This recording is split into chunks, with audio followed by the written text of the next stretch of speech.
बिस्मिल्लाहिर्रहमानिर्रहीम। मेरा नाम सरदार नोमान महमूद है और आप लोग मेरे डिजिटल चैनल SNO रिकॉर्ड पे ये वीडियो मुलाहिज़ा फरमा रहे हैं। आज की वीडियो में मैंने आप लोगों के साथ आज ओवरऑल होने वाली SCO समिट 2024 जो पाकिस्तान ने आज फाइनली अल्हम्दुलिल्लाह बड़े ज़बरदस्त तरीके से आज ऑर्गेनाइज़ की है। आज की वीडियो में हमने SCO समिट के बारे में थोड़ी सी बात करनी है और आज हम इसके प्रोज़ एंड कॉन्स की बात करेंगे और ओवरऑल जो कुछ पाकिस्तान के आज कन्वेंशन जीना कन्वेंशन सेंटर में होता रहा, यानी कि कल से जब जो कुछ होता रहा, यानी कि कल जो था रिसीविंग डे था, अराइवल डे था और उसमें तमाम जो प्राइम मिनिस्टर हैं सारे 9 के 9 ममालिक के वो आए हैं हमारे मुल्क में और आज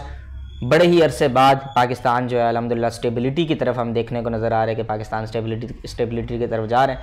और बड़े अरसे बाद हम लोगों ने कोई इतना बड़ा इंटरनेशनल ग्लोबल लेवल का जो है एक इवेंट ऑर्गेनाइज़ किया है। दुनिया की सबसे बड़ी जो रीजनल ऑर्गेनाइजेशन है वो SCO है जो कि 2001 में बनती है। अभी इसके टोटल 10 ममालिक हैं इंक्लूडिंग पाकिस्तान और जैसे कि आप लोगों को पता है कि दुनिया की 40% प्लस आबादी जो है वो रिप्रेजेंट करती है शंघाई कोऑपरेशन ऑर्गेनाइजेशन और दुनिया का 25% जो GDP है वो भी इन्हीं 10 ममालिक के अंदर है और इसमें देखा जाए तो 4 मेजर एटमी ताकत भी इसी SCO के मेंबर्स के अंदर जो है इवेंट जो है अल्हम्दुलिल्लाह पाकिस्तान ने बड़े ज़बरदस्त तरीके से ऑर्गेनाइज़ किया और बड़े अरसे बाद जो है किसी इंडिया का ख़ास तौर पे फॉरेन मिनिस्टर जो है हमारे पाकिस्तान में आते हैं और वो एक बड़ा पॉजिटिव जेस्चर पाकिस्तान ने दिया कि Pakistan is a peaceful country, क्योंकि पाकिस्तान को नॉर्मली जो है टेररिज्म के साथ जो है रिलेट किया जाता है, लेकिन आज इस इवेंट के बाद एक बड़ा ज़बरदस्त पॉजिटिव जेस्चर और पॉजिटिव मैसेज पाकिस्तान देने में कामयाब हो गया। एक बड़ी ज़बरदस्त अल्हम्दुलिल्लाह हमने समिट आज की है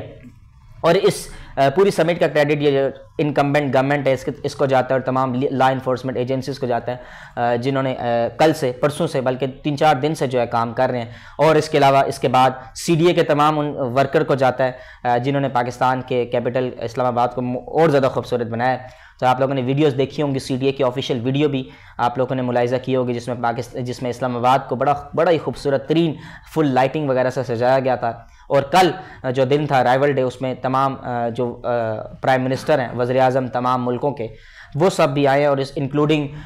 चाइना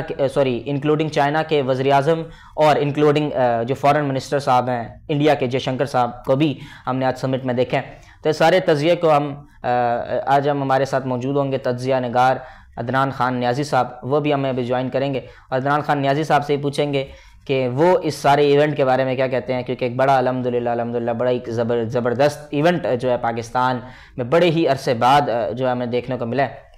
और अगर ओवरऑल बताया जाए तो इसमें जो बात हुई है हमारे जो शहबाज शरीफ साहब ने ओपनिंग स्टेटमेंट जो दी है, ओपनिंग तकरीर की है, ओपनिंग एड्रेस जो किया है उसमें उन्होंने 3-4 इश्यूज़ को बड़ा हाईलाइट किया जिसमें सबसे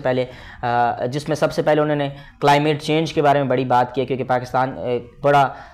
हिट होता है हर साल क्लाइमेट चेंज से। हालांकि पाकिस्तान का कंट्रीब्यूशन 0.4% है लेकिन पाकिस्तान सबसे ज़्यादा हिट होता है। इसके बाद जो शहबाज शरीफ साहब ने हमारे साथ मौजूद है अदनान खान नियाज़ी साहब जो कि आज सुबह सवेरे से हमें खबरें सुना रहे थे और जिन्होंने पूरी कवरेज जो है की है SNO रिकॉर्ड की तरफ से और आप लोगों को सुबह सवेरे से हम लोग खबरें दे रहे हैं और आज हमारे साथ मौजूद है। हम उनसे भी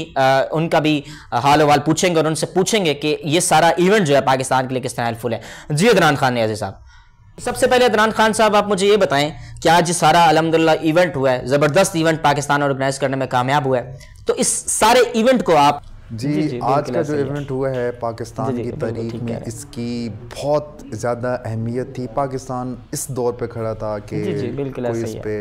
ट्रस्ट नहीं कर रहा था सिक्योरिटी इश्यूज़ की वजह से, इकोनॉमिक कोलैप्स की वजह से और सिक्योरिटी थ्रेट्स थे, न्यू वेव ऑफ टेररिज्म थी। लेकिन इस मौके पर SCO की समिट पाकिस्तान में कराना दिस इज़ अ मिरेकल और अल्लाह के हुक्म से ये समिट बहुत कामयाब हुई है और इसका सारा credit government of Pakistan and law enforcement. जी thank you so much Adnan Niazi साहब। अच्छा अदनान नियाज़ी साहब मुझे एक और बात बता दें कि इस पूरा इवेंट जो है ये पाकिस्तान के लिए कितना सक्सेसफुल रहा है, इसके आप क्या समझते हैं कि पाकिस्तान के लिए क्या क्या इसमें अच्छी चीज़ें हैं जो पाकिस्तान को आज आपने देखी हैं? हम पाकिस्तान के लिए एक बहुत इंपॉर्टेंट रोल थी। अब देखें कि ये पाकिस्तान के लिए क्यों इम्पोर्टेंट है।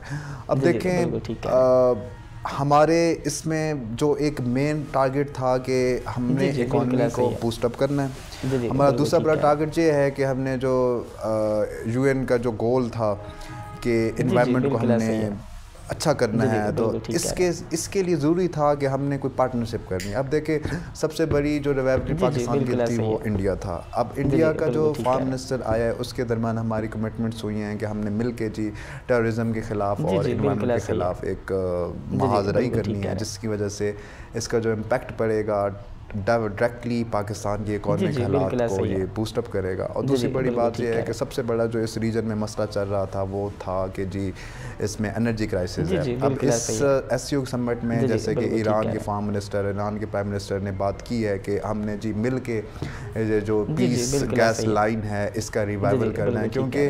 पिछली जी 4-5 सालों में हम देखते हैं ना जो पीस लाइन्स को बहुत टारगेट किया जा रहा है और जिसकी वजह से जो बहुत ज़्यादा इफेक्ट हो रही थी। लेकिन इस एससीओ की समिट से हम एक रोशनी देख रहे हैं कि फ्यूचर में जो पीस लाइन गैस का प्रोजेक्ट्स है वो कामयाब होता हुआ हमें नजर आया। इमरान खान नियाज़ी साहब, आखिरी सवाल आपसे पूछ रहा हूँ कि इंडियन फॉरेन मिनिस्टर भी आज हमने देखे, जयशंकर साहब की भी आज प्रेजेंस, इंडिया और पाकिस्तान के दरमियान जो बर्फ है क्या वो पिघल सकती है सारे इवेंट के बाद? इस समिट में देखी है कि जी दोनों जो हमारे पीएम शहबाज शरीफ साहब हैं और इंडियन फॉरेन मिनिस्टर है शंकर साहब, उनके दरमियान बड़ी ही एक मतलब खुश असलूबी से मीटिंग हुई है और कुछ कोलैप्स हमने देखे कि इसमें हमने कश्मीर को डिस्कस नहीं किया। लाजमी बात है कुछ मौके भी ऐसा था कि दोस्ती का हाथ बढ़ाना था, लेकिन एक पॉजिटिव साइन की तरफ हम लेके जा सकते हैं कि फ्यूचर में पाकिस्तान और इंडिया के ताल्लुकात बेहतर होंगे। आई थिंक सो जैसा कि हम इस चीज़ को देख रहे हैं कि पिछली 1-2 दहाइयों से पाकिस्तान और इंडिया के जो डिप्लोमेटिक रिलेशंस थे बहुत ज़्यादा डिस्टर्ब थे, लेकिन एससीओ की समिट से हमने ये चीज़ देखी है कि फ्यूचर में पाकिस्तान और इंडिया अपने जो डिप्लोमेटिक रिलेशन है उसको आगे लेके चलेगा और दोनों एक ही फोरम पे रह के अपने जितने भी मसाइल जैसे मीटिंग्स में समिट में भी डिस्कस हुआ टेररिज्म और क्लाइमेट चेंज, एक ही फोरम में मिलकर उनके साथ हम लड़ेंगे। पाकिस्तान मौजूद थे सीनियर रिपोर्टर अदनान खान नियाज़ी साहब एसएनओ रिकॉर्ड के चैनल के, जिन्होंने सुबह सवेरे से हमें सारी खबरें सुना रहे हैं। तो एक पाकिस्तान के एक बड़ा खुशाइन आज का दिन था पाकिस्तान की तारीख में, क्योंकि बड़े अरसे बाद जो है पाकिस्तान ने इतना खूबसूरत और इतना बड़ा इवेंट जो है ऑर्गेनाइज किया है। Again all credit goes to the incumbent government first of all, then law enforcement agencies, और उसके बाद मैं समझता हूँ कि सीडीए को भी बहुत बड़ा क्रेडिट जाना चाहिए, क्योंकि जितना भी खूबसूरती है वो सारी सीडीए ने की है। आप लोगों ने सारी वीडियोस देखी हैं, अपना सारा ख्याल रखिए, बहुत सारा ख्याल रखिएगा। Thank you so much for watching this video. Pakistan जिंदाबाद।